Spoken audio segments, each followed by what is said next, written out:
Hi, everybody. Welcome to the Gagnon Atelier. I'm your old pal, Tim Gagnon, and this is the Modern Masters Podcast.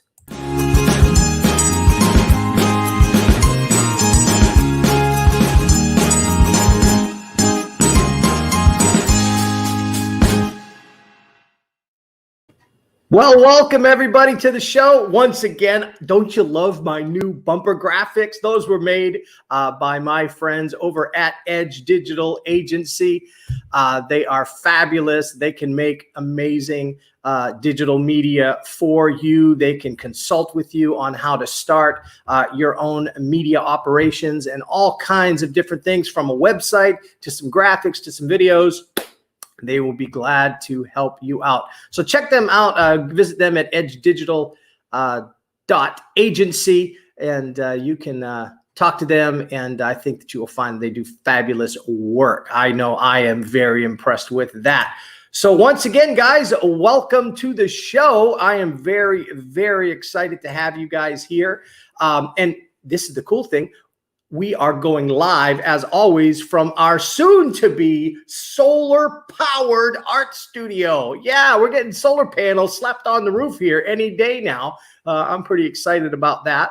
We're gonna save the planet and stick it to the man. Those mean old power companies that are always taking our money, they won't be taking the Gagnon Atelier's money anymore.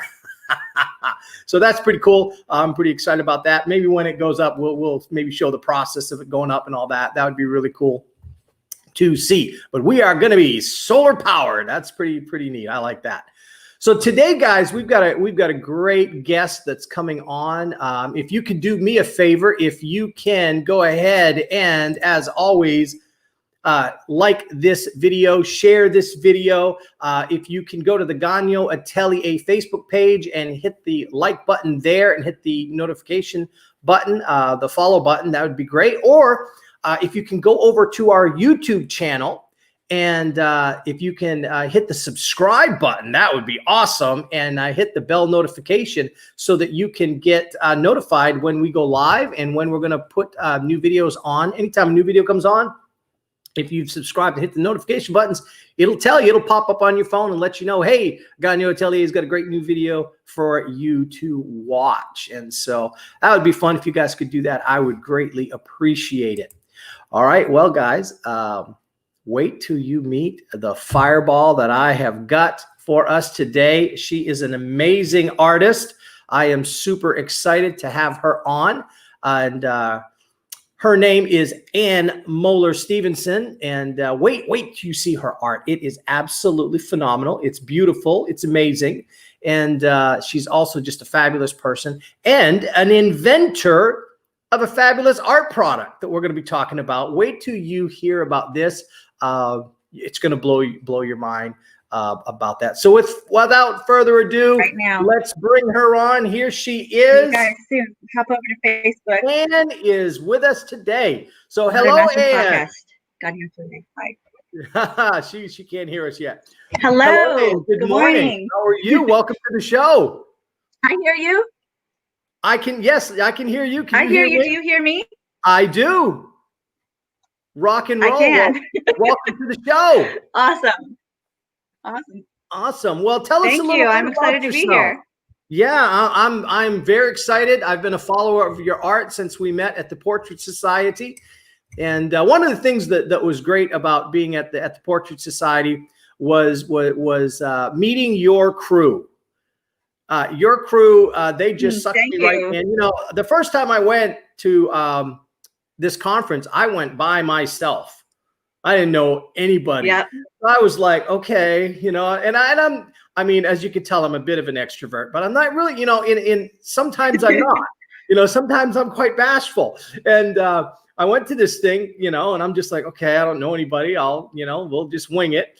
And your group of friends, they were just like, hey, who are you? And I'm like, oh, I'm Tim. They're like, well, come sit with us. And boom, there we were, all sitting together. So, and that's where I met you and a lot of your friends. And so, but I've been following your work since then, and I absolutely love it.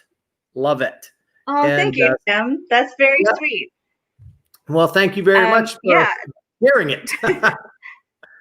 But with Yeah, that said, though, it's like I have to have you on the show. I want to have you on the show to talk about your art and to share your art with the whole planet. So here we are. Well, thank you. Yeah. So I grew up in Alabama, have lived there pretty much my whole life. Southern And girl. my art journey has been a long and meandering one. Portrait Society was a big catalyst for me for my first year going there. I roomed with another artist, Rebecca Bynum, who I barely knew at the time, and then she became my best friend. The next year, another artist, Danielle Damson, who lived in Huntsville, who we didn't know, caught a ride back with us. And before we made it back to Huntsville, we'd formed an Atelier group together. But Portrait Society has been a source of making instant, lifelong friends. So it becomes a family that's just spread out all over the United States. It really does. And that's what's so great. There are so many different, obviously, I'm a member of the Portrait Society. And so a lot of my friends that come on are also members, and we end up talking about that a lot, which, hey, Portrait Society, I need you guys to come on so we can talk about Portrait Society and what it does. But art organizations, there's a million of them. There's plein air societies, there's watercolor societies. Every genre of art has a society. And having been to a few of them, it's like I cannot express enough how important they are to the life of an artist. The impact that they have, and what you just said, the lifelong friendships. Right. Well, just to have a community that you can really speak to, and then people around you in that community that challenge you and support you, and inspire you. It's really something. So, yeah, it really is. One of my life. Yeah, one of my life mottos as an artist is, if I'm the best artist in the room, I'm in the wrong room. Right? Because then you don't have anything to reach for. Yeah, when you go to an event like a Portrait Society or a plein air society or a watercolor society, and you get around these top artists in the world today, and you look at yourself, and the first thing you say is, I've got to step up my game. Absolutely. And it inspires you and it gets you pumped. And then people at these organizations are so open to help you to get from here to here. That everybody's so sharing and everybody's so motivating and everybody's so excited that, you're not going to go home going, oh, I suck and I never want to go again and never paint again. You don't. It's the opposite. Right. It's more like, oh, well, my friends can do this and they're real nice. They'll tell me how to figure this out. And if they can do it, so can I.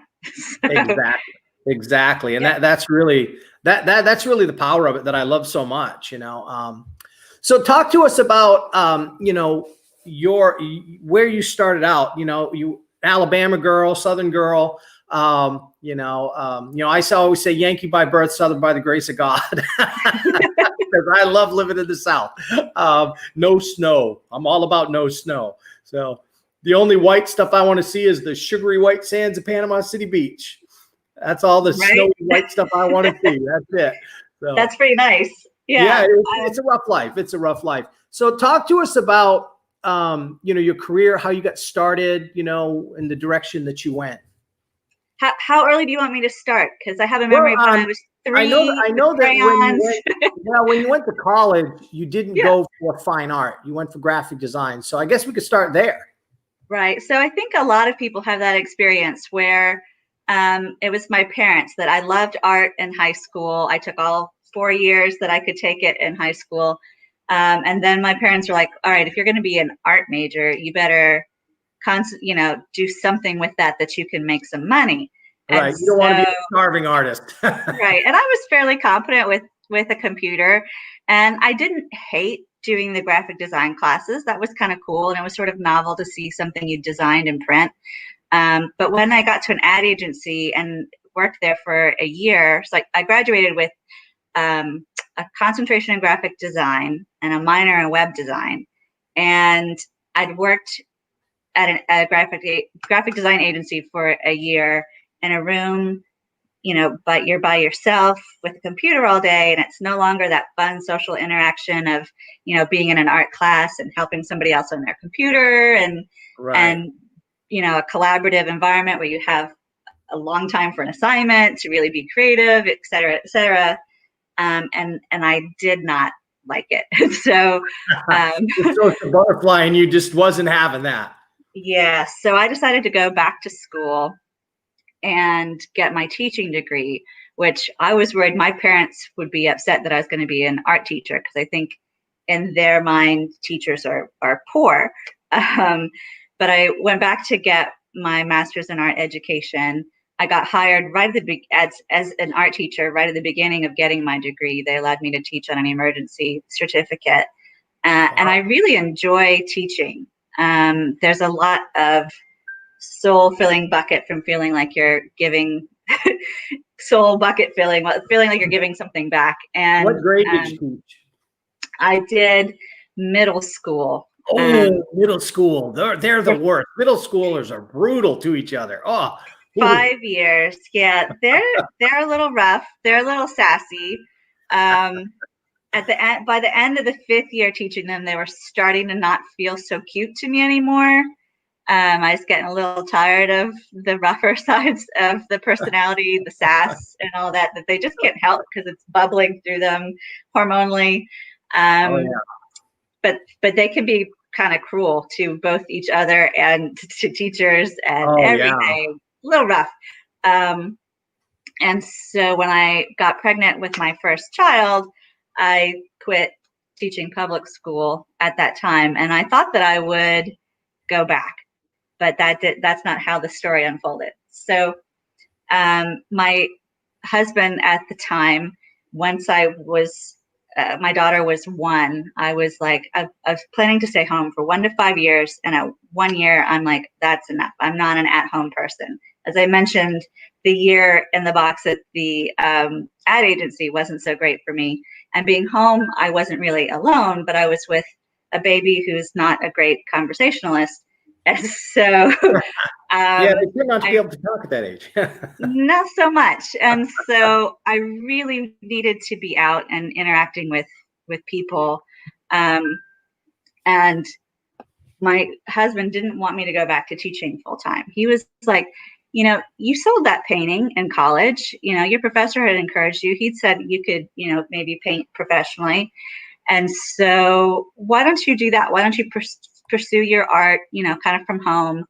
And I think he thought that I was getting a hobby and that I would paint a little bit when the baby was asleep, and then all the socks would stay folded and everything would be nice with Homekeeper. And that's not how it worked out. The worst. I inch by inch got I got a little mommy's morning out so I could paint. I got a little studio outside the home at the Huntsville Art League so I could paint. And it grew and grew and grew. And then I'm like, oh, and I'm still going to teach a little. I'm just going to adjunct 1 class. And then I was doing a lot of volunteer work for the Huntsville Art League. And he was like, well, if you're basically working full time, maybe you should, get a job that pays something. So instead of just doing volunteer work, I transitioned into teaching more and, selling my paintings more, getting more commission work and that sort of thing. Right. So it was a little bit sideways. You do work right now still as an adjunct art professor. I do. So, commissions and art sales are a little bit like gambling for me right now. But I have regular bills. So all non-regular income isn't good for my emotional state. I like knowing for sure that I can cover my mortgage. And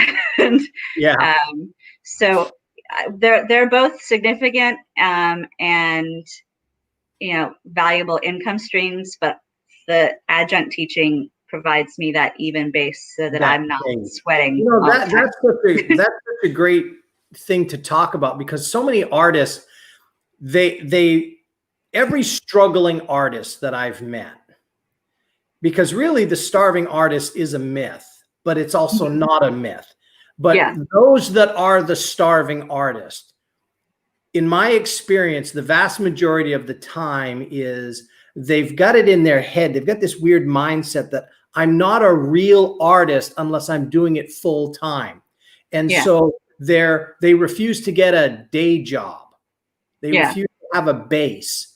And so, or when they do, they're forced to via circumstances, like they got to eat. They get a day job. They're miserable at that day job. They complain the whole time. Nobody wants to work with them. They usually don't make it past their 90 days because they get, the boss is like, yeah, you need to go. And they go from job to job to job to job to job all the time, constantly struggling. And they can't figure out why they're struggling. It's like, there's no shame in having a base. There's no shame in having a day job. There's no shame in that. And you are a real artist, but the nature of being an artist is like gambling, because you never know how the income's. It's not a steady income. It's a sporadic, where it's like up, down, up, down, up, down. And so you have to be really good at budgeting too. And so there are ways to build your business so that it can become steady, but that can take years to get it where it's a steady income with a really strong business plan. So having a base of teaching as an adjunct professor is a great way to still work in the art field and yet, be able to have that base where you're not having to sweat and worry all the time. And then you can do your art. That's just absolutely fantastic way to do it, Right. So. Well, and as an adjunct professor, I don't have all of the same responsibilities as a full-time professor. Yeah. There's not all the faculty meetings and advising and things. So I can really budget it into a smaller segment of time. I'm teaching a lot of online classes right now. So don't tell the universities, but the fact that I don't have to drive anywhere means that I can paint more. And I can really diminish the amount of time I have to devote to teaching. I'm really just present during those blocks of time. Well, I mean, hey, if you think about a commute, depending on where you're going to work, that can be hours, depending on where you live, just in the commute.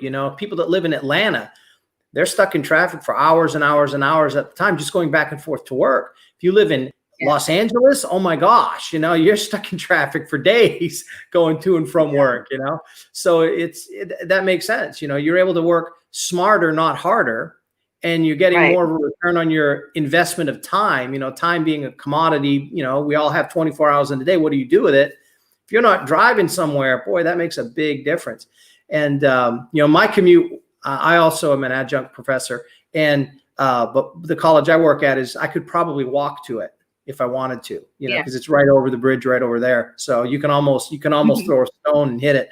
But and also being an adjunct, a lot of schools are not hiring full-time professors anymore. They're hiring adjuncts. It's true. And it's really hard to find we're a kind of like professor job. Yeah, we're kind of like scabs on the picket line too, that we take those classes because they should be forced to hire more full-time professors. But at the same time, I'd be on the fence that, like, if I was offered one of those, like, yay, this steady stream, but it does pull away from, what you're able to accomplish as an artist. And it depends on the school environment, how supportive they are of you getting time to make your studio work. So I'd want to be really careful before I made that kind of commitment. Versus right now, if I take a bunch of commissions or I have a big show coming up, I can take a semester off and nobody's offended, because I work for several universities, off and on. Different local universities have classes available for me different semesters. So it's, you can pick jumping around anyway. Right. So it gives you the freedom. It gives you a base, but it also gives you the freedom to pursue your other avenues. So that's really great. That's fantastic. So, well, let's talk about a little bit about, your journey to fine art. You started an atelier with your friends from the Portrait Society. You did that for a while. And then now you're adjunct teaching and you're doing your commission work. Do you do mostly commissioned artwork, or do you paint for shows and then people buy your art in shows? What's your business model for your art, if you have one? I usually have at least one commission on the books, so to speak, like one or two, sometimes three lined up. But then I give people deadlines so that they're spaced out really far apart, because I have different competitions Mm-hmm. and shows that I like to forward to. They kind of all of these plates at one time. I literally have in my bedroom mirror, I'd write on it with a dry erase deadlines for what's due next, and then the next like 6 months worth of goals that I need to hit. So, and sometimes my kids come up to me and go, "Mom, this painting of us, you started this last year. Why isn't this done?" I'm like, "Well, because the thing that I really want it for isn't till later. And I had to do all these other things that were due first." And so Yes. I'll stop and start and switch. Hey, this one doesn't. Yeah. Right. This one has a deadline. This one I got a check for, and yeah. Right. That's the thing. So how do you, because a lot of people don't know these things.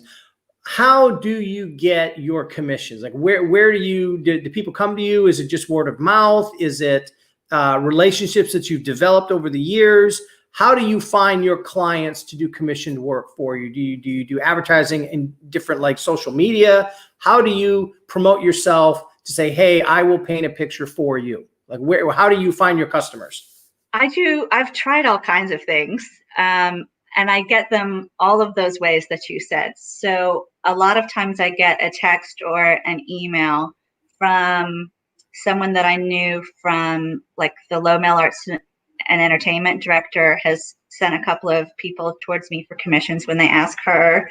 I have professors that I work with at the university. Those are really great relationships and great connections, because then they know about me, and anybody that comes to the university asks, they'll send somebody to me. All my other artist friends, because I had this studio at Moeller Arts and Entertainment, I'm friends with a lot of artists that don't do the kind of art that I do. And so they'll send commissions my way when someone's looking for something portrait or figurative. And then sometimes it's family. Sometimes the latest commission I got, I posted a video on TikTok, and then I got a message. And then I always wonder when I get those, like, what is this person's intention? Who's messaging me? You know, you get a lot of random highs or whatever from the internet. Right. But it was someone who actually wanted to commission me for a work, and it was the real deal. So it's a lot of word of mouth. It's a lot of social media, and it's a lot of relationships just built over time. Right. Now, how do you feel like, social media has really changed the game for artists, where, back in the day, you had to be in a gallery. You had to have gallery representation. There are artists now that they're not in any galleries at all, and they're doing extremely well. I have a friend on Facebook that she is killing it so hard. She's not in any galleries at all, and she is just from social media. She's had to purchase a warehouse where she's got 5 employees that are printing, that are just making prints and shipping stuff out. And because her paintings are just selling like this, all from social media. How do you feel about the nature of social media versus galleries? And, what do you think of the new way we do things? I think the people that are selling primarily off of social media, congratulations, right? Because that has to really help you financially, not to have to give 50% to a gallery. I haven't really gotten that large of a presence yet that I feel like I can do that.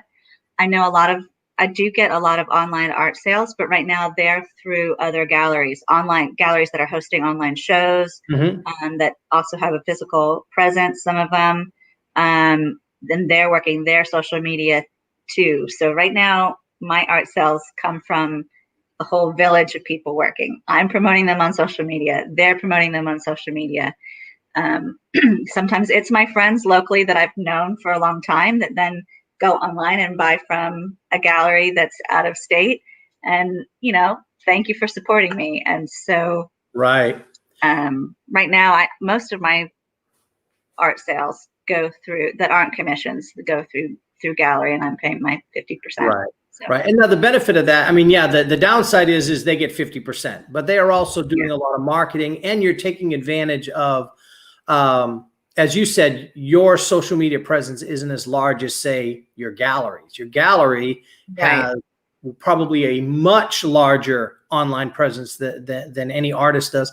But more than that, it's the quality of the people that are on their social media. What I mean by that is these are actual art buyers. A lot of they times, have actual collectors. Yeah, actual collectors that are on their website. Whereas my Facebook or my Instagram presence, they're people that like art and they like my art, but they're not necessarily going to buy my art. Whereas the galleries, social media, those are people that are in the market to buy and can afford art. So there is a difference there. And I think that's a good differentiate. I don't know how to say differentiate the two. Different. So, well, let's show some of your artwork off because it is so gorgeous and beautiful that it's going to make people just want to scream.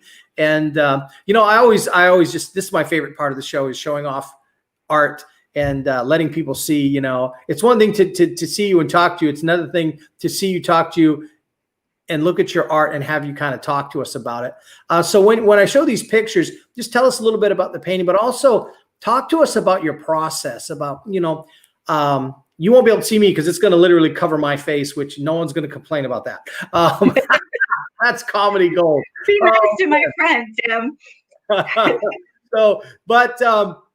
Yeah, just tell us about, like how you make these paintings, what's your thought process, if you're using a particular medium, things like that, that would be great. So let's start with this one here. Look at that. Oh, that's just nice. And this is a teeny tiny painting, isn't it? It is. It's a 5x5 created for Ben's 5x5 show. And it's a little piece on copper.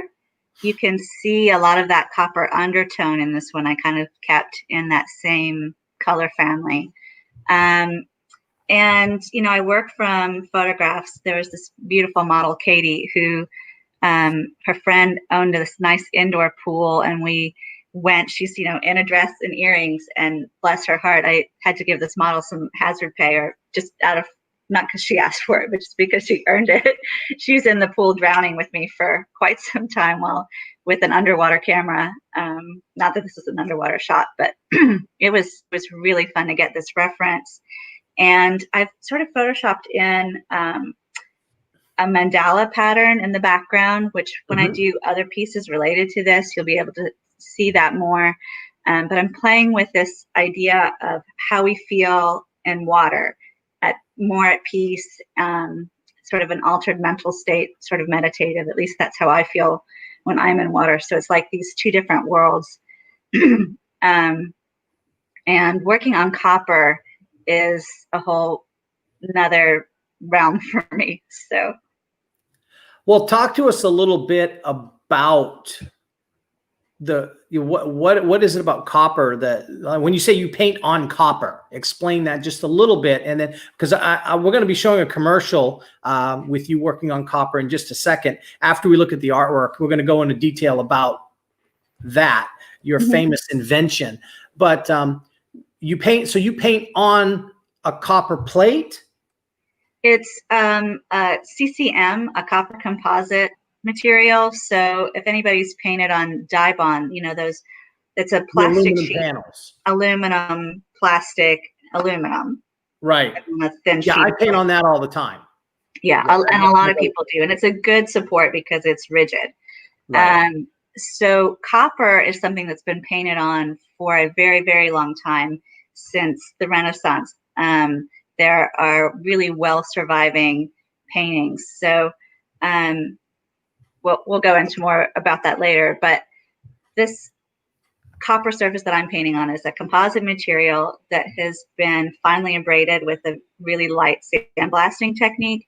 And so it has this very fine tooth. And what I love about it is that I can go super smooth with it, with no interference of any of that weave that a canvas or linen has.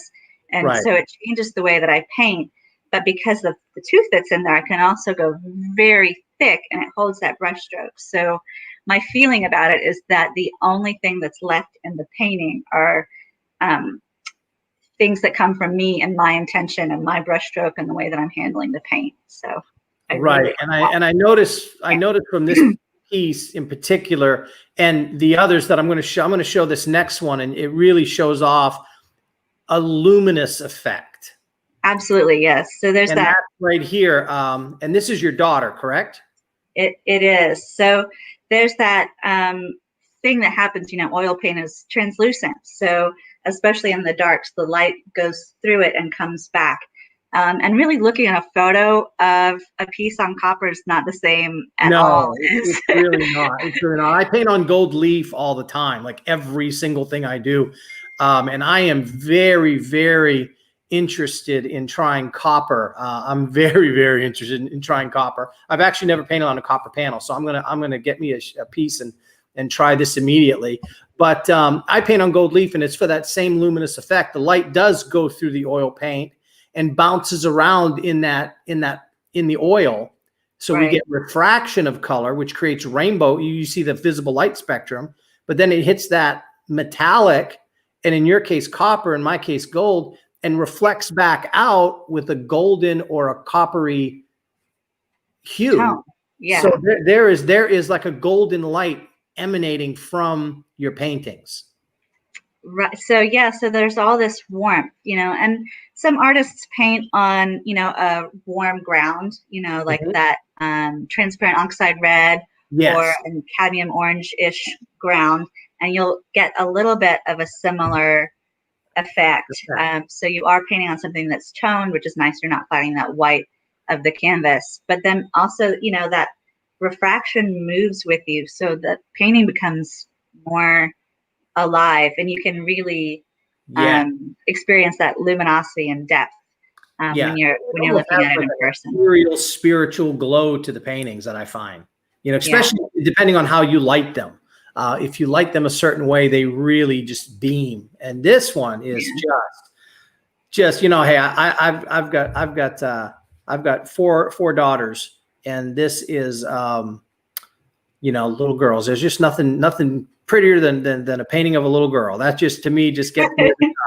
Yeah. So the dad in me is just loving this painting. But talk to us about this. So you dressed your daughter up in a costume, put some flowers in her hair, and yeah. So there's a headband that I made into this headpiece, with these little artificial flowers and piece in her hair.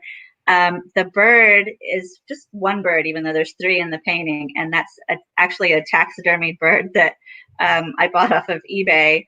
But my daughter is the biggest animal lover. We've just adopted a toad. A toad? Poppy the toad. More on that to come in the future. Goodness. I'm sure there'll be some toad paintings. The next time I paint her, I don't think I could get away without the toad. But now how old is she? She is just turned 12 now. But she has always been my animal lover girl. Her first word was dog. She goes out and lizards and bugs, and I think at 3 she could name more zoo animals than I could.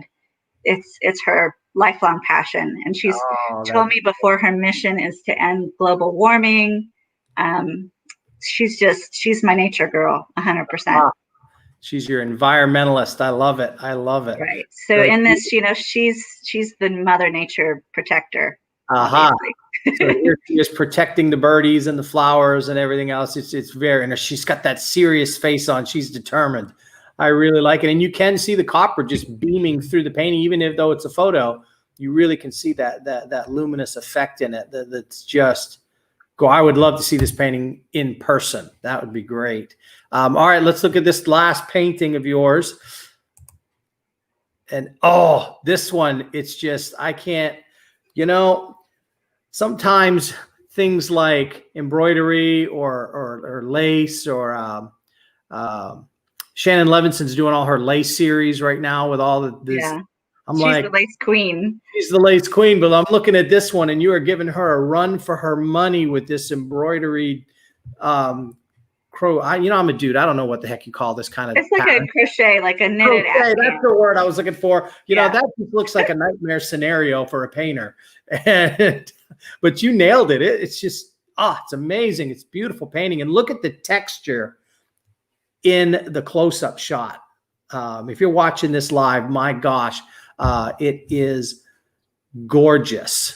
It is just I love I love looking at the brush strokes. To me, that's some painters paint so tight that you don't see the brush strokes. I want to see the brush strokes. I want to see the viscosity of the paint. I want to see all that stuff, and it just makes you feel like a painting, So, but talk to us about this one. What were you thinking of when you made this? What was your thought process? How'd you get the dog to stand still like that? Surprisingly, this one's from a photo reference. And it's actually one that I held on to for a long time because I knew I wanted to experiment with having her like blend into this wall. The Afghan was kind of the same color as the wall. And so I knew I wanted to play with that. So I sort of superimposed a larger version of that knitted pattern. And I think I held off because I was scared of the time commitment of painting that Afghan, because this was a very large painting, not quite as tall as me, but getting close. It was close to life size. 4 feet tall. Yeah, wow. It's close to life size. And a lot of that was painted with a very small, like 01 paintbrush. And I did, you were asking, or we were talking a little before, it was like this I did the darker tones and the lighter tones. Sometimes I'd have the dark tones under it and paint the positive areas. Sometimes I'd switch and paint the positive areas and then go in the negative holes. But it was just an exercise in meditation trying to do that Afghan. And then I really wanted to feel the gradient too of all the color changes and stuff. Oh, right. Yeah. The, and that's the thing, when you look at the Afghan honor and you see the chiaroscuro, the rolling, of the lights and the darks, it's just really, really well done because, you've got so many value changes in the Afghan. Not only do you have all the folds, but, you've got, the little holes that are in it on the light side versus the dark side. I mean, it's just so well done. It's beautiful. And I love the way that she just totally almost disappears into the wallpaper behind her, the wall. It's almost identical. It's beautiful, beautiful. And her hair, of course, too. It's like, it really. It matches. It all matches except for those dark eyes. Yeah. Yeah, just really her, but that makes you go right. It's just her gaze piercing through what the rest of it is camouflaged. Yeah, it really, and that's the word that I'm looking for, camouflage. Yeah. And so this painting I actually created for. So this painting I created for this show titled Shelter, and it was really about this idea of having shelter and finding comfort in things. And so a lot of us have, that shelter of our companion animals. So to me, the dog made sense in that respect. And then this idea of, having a way to cover yourself and veil yourself and feel safe, but still, wanting that connection and peering out from like behind that safety. So. Oh yeah, it really is. I mean, it's just an amazing painting. Here's Melanie Boggle, my friend. She is saying that is amazing, and I know that she is losing her business looking at it. So thank you, Melanie, for watching, and thank you for the comment. We appreciate that, guys. And showing those comments is always great when we know people are watching and enjoying the show. But yeah, this painting is intense. Now, is this also on copper or no? It is. It's on a very large piece of copper. You can get copper in any size you want. I know the die bond comes in 4 foot by 8 foot sheets that you can cut down. Do you get a big sheet of copper and cut it down, or do you get it already cut to size? Like you order it or you make it into your size, or how did you get the copper? I can cut it just on a table saw, especially if you have a metal blade. My smaller pieces, sometimes I cheat and will cut just on a compound miter saw. It's not quite as easy to score and snap, with the die bond. You can just use a utility knife to cut it. Yeah, and it'll just pop. Yeah. But I get my panels from Artifacts, so a lot of times I'll just order a custom size from them. So. Right. Well, speaking of Artifacts, they actually got their panels from you. Right. So let's talk about that. You actually are the inventor, if you will, of, now you're obviously not the first person to paint on copper, but you kind of created your own copper panels on a piece of the like the die bond, basically. So Right. it's like a die bond, just you've replaced one side of the aluminum with a copper panel. Right. So talk to us about why did you come up with inventing this, and how the heck did you do it? And now that you eventually sold the rights to Artifact, so they are now the manufacturer of it. So yes. Talk to us about the whole beginning to end of this. So Stephen Assel came to Protege Atelier. It's funny how this chain goes. So Protege Atelier exists because of Portrait Society. Mm-hmm. And then Stephen Assel came, and he paints on copper at least part of the time. And I held this little work from him, and it was the most beautiful thing that I'd ever seen. And so I immediately set about wanting to do that, try that for myself.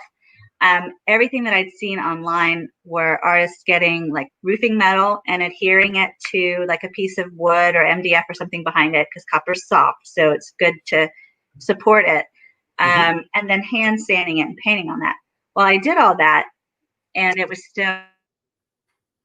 Whoops, we lost her, folks. She'll be right back. Something happened. But let's do this while we're waiting for her to come back. We will we'll take her down. And this thing's happened, technical difficulties. She is actually on vacation in Florida. She is literally right down the road that way. She is on vacation. So she is dealing with her hotel internet. But let's go ahead and show her commercial for her copper panel. And that way you guys can see what she does while she's trying to come back into the show.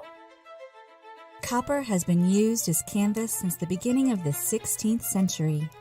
Masterpieces on copper by innovative artists such as Rembrandt, El Greco, and many others are surviving beautifully and outlasting other materials. This warm, reflective surface creates surprisingly beautiful luminosity and depth. New technologies have allowed Venus copper panels to make painting on copper even better. Venus copper panels are a marriage of beauty and strength, tradition and innovation. Our premium copper panels are made with pure natural copper and are the first copper fine art panels to be reinforced with a thermoplastic core and backed with a lightweight aluminum for strength. The copper surface has been finely abraded and is ready for even the most detailed fine painting. The surface requires no gesso and thus eliminates the problem of paint sinking in. Experience the brilliance of Venus copper panels now. Wow, that was pretty cool. Huh? That is pretty neat. So Anne actually came up with this. She invented this product, and basically, eventually, she was getting so many orders she just couldn't handle it all. And oh, she's coming back. Let's see if she can tell this story. Here we go. There she is. Let's bring her back on. We lost you for a second while you were gone. Isn't technology fun? Yeah. Hey, it's all right, because while you were gone, we aired the commercial. We aired the 60-second commercial of the panels. So the viewers now know, they saw the panel, they saw it in action, they know where we're going. Awesomeness. And so I was telling them that you started to basically sell them like crazy. And then you wanted to then, you were selling too many, you didn't have time. So talk to us about what happened next. So, so once I've started selling these things, do you want me to go there, or should I fill in the middle? Yeah, go ahead and talk to us about, you were telling us about how you were building them first and why. Right. And so, but I was painting on copper and it was too slick for me.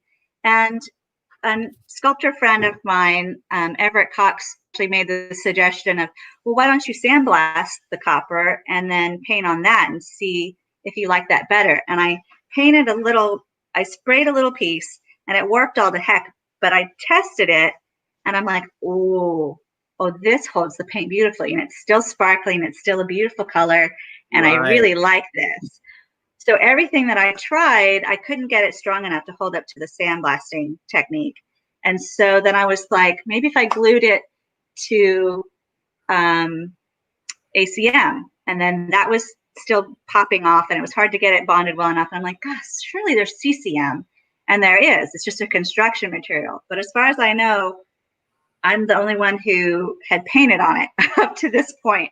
So I got some samples of that, sandblasted it. It worked. It didn't, go all wrinkly, funky from the sandblasting.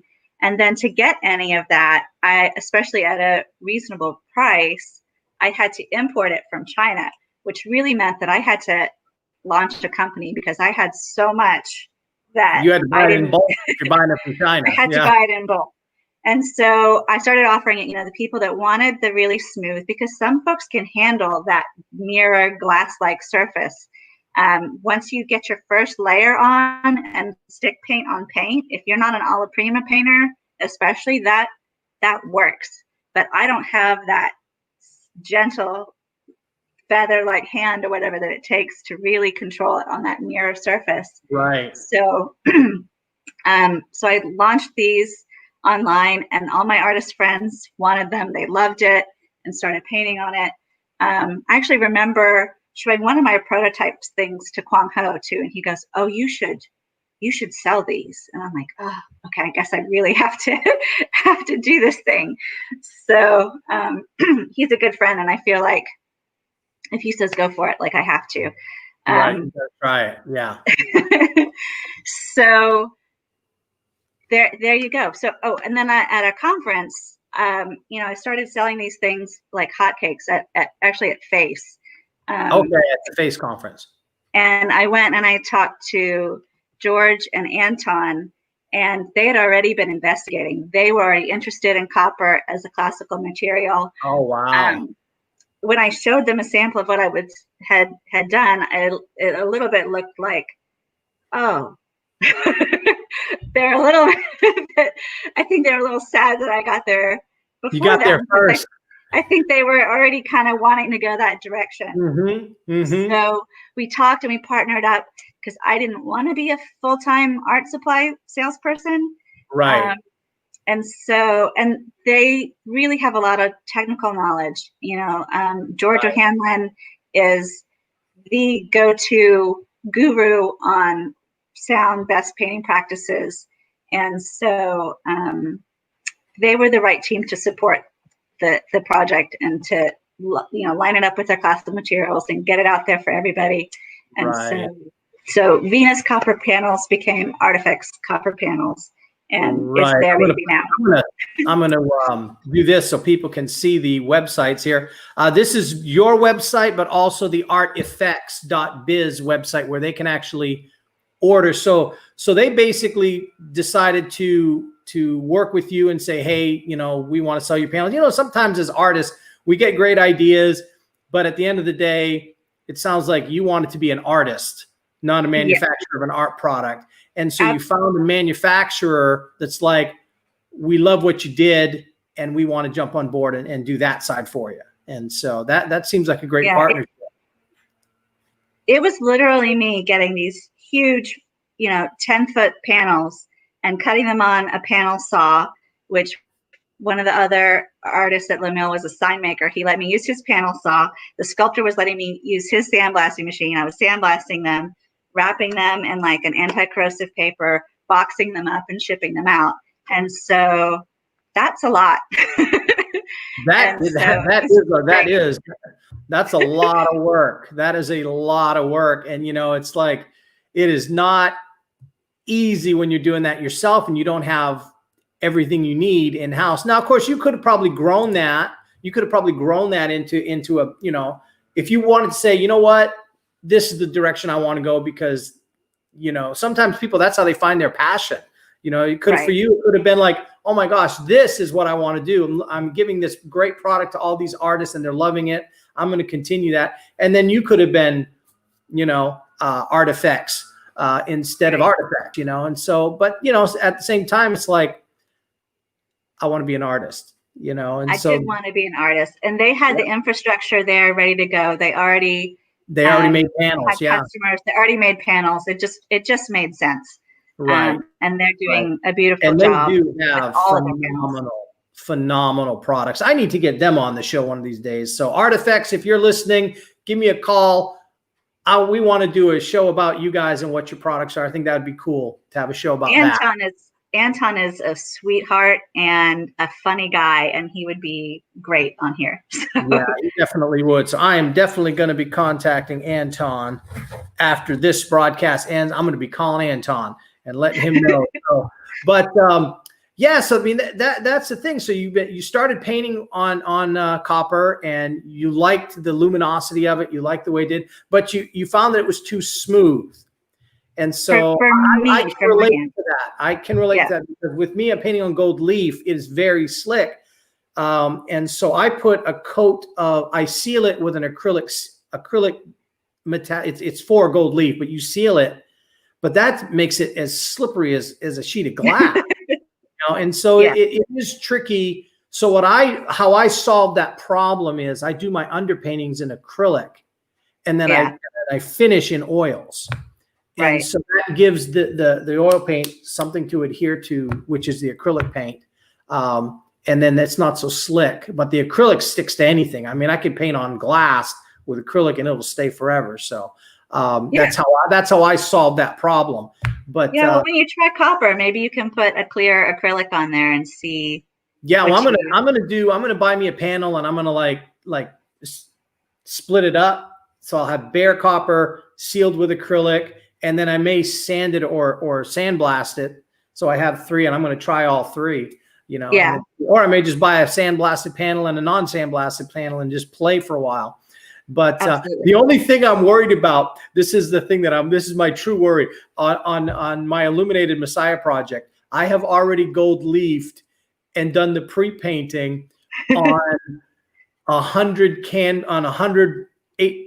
8x10 panels. They're already ready to go. So if I find that copper is 10,000 million times better than the gold leaf, I may be like having to start over from scratch. And I don't want to do that, but it's a possibility.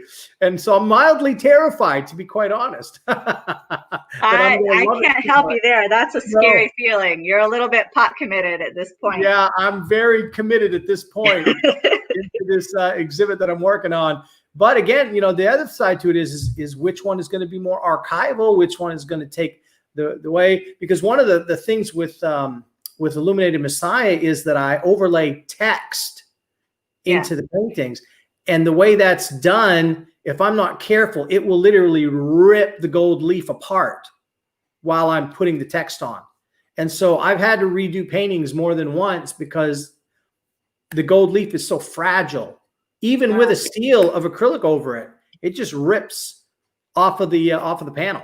And so you're like, oh, time to start over from scratch. So if you don't have gold leaf, you just have metal, then that problem gets solved immediately. You don't have to worry about tearing anything off. So I don't know. Right, I'm a little worried. I'm a little worried. You got me freaking out now, but in a good way. I get excited though at the same time about that. The idea of that challenge gets me fired up too, at the same time. Yeah. So I wonder if you would go, so when you paint oil directly on copper, it forms a chemical bond. Yes. And so, if you seal it with the acrylic first, it would be impossible. That. Yeah, there would be no chemical bond like that. Yeah. But it would still, I think, bond to the acrylic like normal. So maybe and there are a lot of people that say that painting oils over acrylic is not a good idea. I've heard that. Now I've heard others say it works fine. And my experience is it works fine too. But you can't put on too thick either. That's the thing. But the acrylic can't be put on. You put a very thin, like almost like a wash. But at the same time, I've never had any issues with it. And I've got paintings that are 20 years old that look fine. So I've always heard that was okay. You can't go the other way. You can't put acrylic over oil, but right. I mean, this would probably be a question more for like a Virgil Elliott or someone like George. George. Either of them. Like the expert on archival stuff, but I do know that the copper is very, very archival. So, and for those of you that don't understand what the word archival means in the art world, that basically means your painting isn't going to completely fall apart in 50 years. Right. And the biggest thing for that is supposed to be the artifact slogan that it lasts longer if it's rigid, which is if it doesn't, if it doesn't flex, it doesn't crack.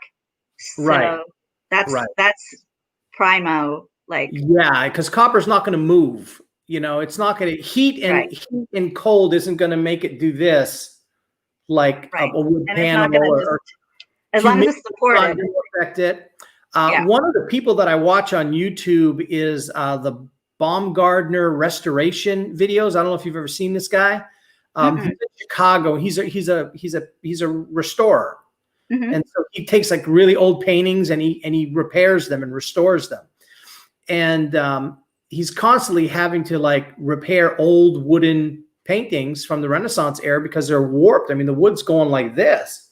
Yeah. And he's flipping them over and taking routers and just, and I'm just like, duh, because you're worried. You've got this priceless painting from the Renaissance and he's literally taking a router to it, and grinding the wood down and almost to the paint and putting it on new panels. But the way he restores these things are absolutely, well, yeah, it's absolutely terrifying as an artist to watch. But when you see what he does, and one of his most recent paintings was a really warped wooden panel, and he ended up putting it on a like a Dibond sheet when it was done because that wasn't going to move. Yeah. And so because wood does that, he puts it if it's in a place that like Florida, the humidity in Florida there's nothing like it, so a wood paneled painting from the Renaissance, your air conditioning better never go out because it's going to get ruined by that humidity, so that's kind of a thing. So copper really gives you a lot of benefits. So it chemically bonds to the oil paint, which is interesting. And it seems like the heat from that interaction must be why it dries so fast. Because my paintings on copper a lot of times are dry the next day, which is a neat benefit. Yeah. And so so you're not using any drying agents like a liquid or anything like that? It's just I am not a liquid girl, and that's because I can't remember to wash my paintbrushes in a timely fashion, and I don't like it when they become sticks. And so if you have a bad memory or you occasionally accidentally drop, this happened to me last week, you find a paintbrush the next morning that didn't get washed because it's just left there on the floor, and then you have to take it to the brush hospital. But if you've done that with liquid, it's dead. That's garbage. And so I don't use any speeders. Okay. Well, but the copper panel does that for you. That's really interesting. That is really, really interesting. What are some of the other benefits of copper that you found? I mean, does it do anything? I mean, other than the fact it's rigid, it doesn't move. It's got that luminosity technique, or effect. But then also, I'm very interested in the chemical effect. I don't know. It must be something about linseed oil in the paint that does it. It's related to that idea of, copper's chemically kind of reactive, right? It'll oxidize under certain chemical conditions. You don't want to get it wet with water. Yeah. So how do you avoid, like, obviously, like I've run into this problem because I don't use real gold leaf because it's too expensive. Obviously, I've got a 15-foot painting that I'm working on. That's a lot. That would cost like almost $1,000 in gold leaf. So wouldn't want to do that. But the problem is that imitation gold leaf is actually copper. It's copper and zinc and something else and tin. It's got a little tin in it too. And so what happens is if you get that wet, it turns green. It starts looking like the Statue of Liberty. Yeah. And so how do you avoid that in your painting? Obviously with oil painting, you don't have to worry about water hitting it, but. So like I've noticed if I have panels that I've handled a lot, even with the oils of my hands and then let it sit for a long time, you can see a little bit like darkening tarnish marks from that. So Artifacts actually sells corrosion inhibitor spray. So I like to spray mine down just at the beginning and wipe them with that just to make sure.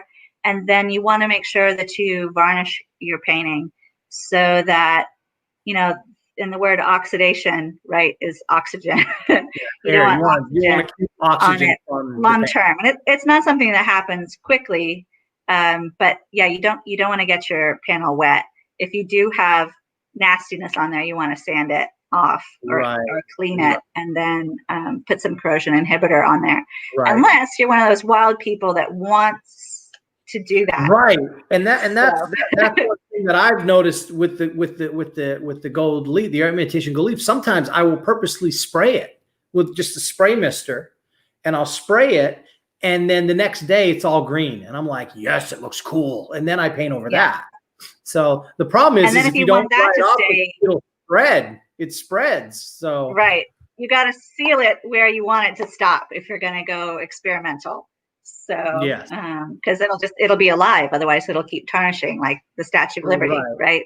And then the next question is will that create, and I don't know, this is a question I guess for the experts, on the composition side, but if you do get corrosion underneath the paint, is that going to make the paint peel off? Is that going to cause, adhesion problems? I don't know.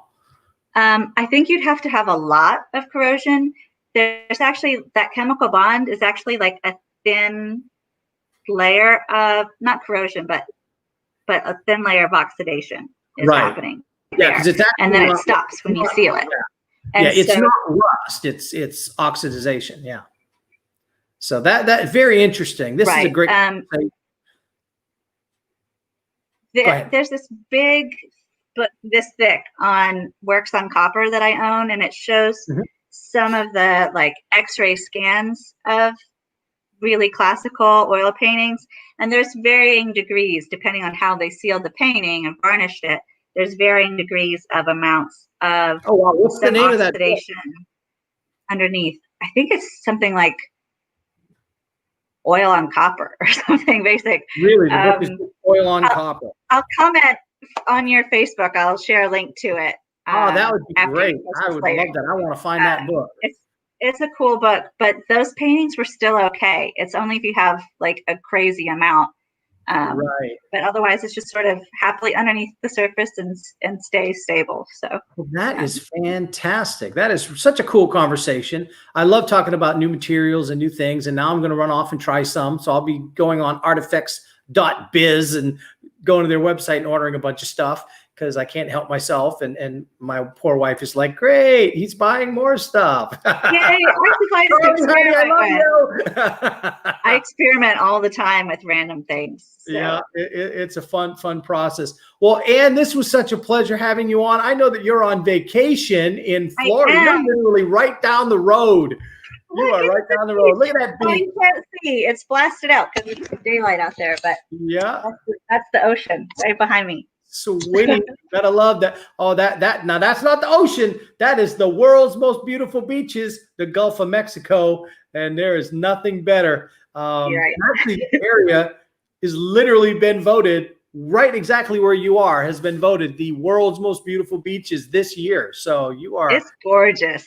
It really is. It really is. It's hard to beat this area. It's just absolutely fabulous.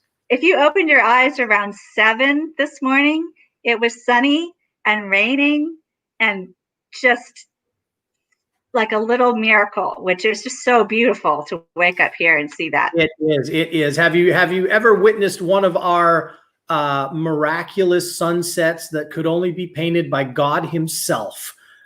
I have. That's very intimidating. It is. You look at that sunset, you're like, I could never paint that good.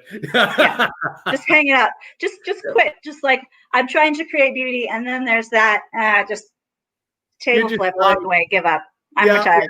It's one of those things. Yeah, we have the most. I mean, it is. I mean, there's no way around it. I mean, I've been snorkeling with my wife on our honeymoon. Actually, we were snorkeling in the Western Caribbean. In their barrier reef, and we came up out of the water and we said, this is it. We've had better dives at the jetties over at the state park, because that's how great it is here. It's just Panama City Beach and the whole Florida Panhandle is just, it is beautiful. So I'm glad that you're here. I hope that you enjoy it. Maybe we can get together if we get a chance, but I want to say thank you for coming on the show. I really appreciate it. Don't go anywhere. I'm going to talk to you a little bit. But I'm going to say goodbye to our viewers now, and we will talk with you here real soon, Ann. Thank you very much. Great. Thank you, Tim. Thank you. Well, guys, wasn't that a great show? I mean, I'm telling you what, Modern Masters Podcast, right there, boom, Modern Masters Podcast. We bring you actual master artistes. And I am just so excited to be able to share with you guys and to learn with you and to bring on these fabulous artists to talk to us about different things. I'm excited about painting on copper. How about you? I am going to go. I'm serious. I'm going to artifacts.biz. Here's the website again, artifacts.biz. And I'm going to buy me some copper panels and give it a try. But I also want you to go to Anne's website, MoellerStevenson.com. Check her out. You guys are going to absolutely love her stuff. I mean, her paintings are so good, aren't they? I love being around artists that make me say I need to step up my game. And she definitely does that. So in the next couple weeks, guys, we've got some tremendous artists coming on the show. I'm so excited. And so just tune in, do us a favor, and check out our Facebook page. Go ahead and like that for me. Go to our YouTube channel, hit the subscribe button. I would really appreciate that. I can't tell you how much. We've got every Modern Masters podcast has been archived on our YouTube channel. So you can go over to the Gagnon Atelier YouTube channel. Just type in Gagnon Atelier on YouTube. Up will come up. You'll see our color wheel logo. And every single Modern Masters podcast is on there. We've got some art history videos that I'm getting ready to do. We've got some Illuminated Messiah videos that are on there that you can check out. We've got so many things on there that I think you guys will just absolutely love it. But with that said, guys, I really appreciate you watching. And so do me a favor and check us out on our different social medias. But with that said, guys, just remember, I'm your old pal, Tim. God loves you, and so do I. We'll talk to you next time.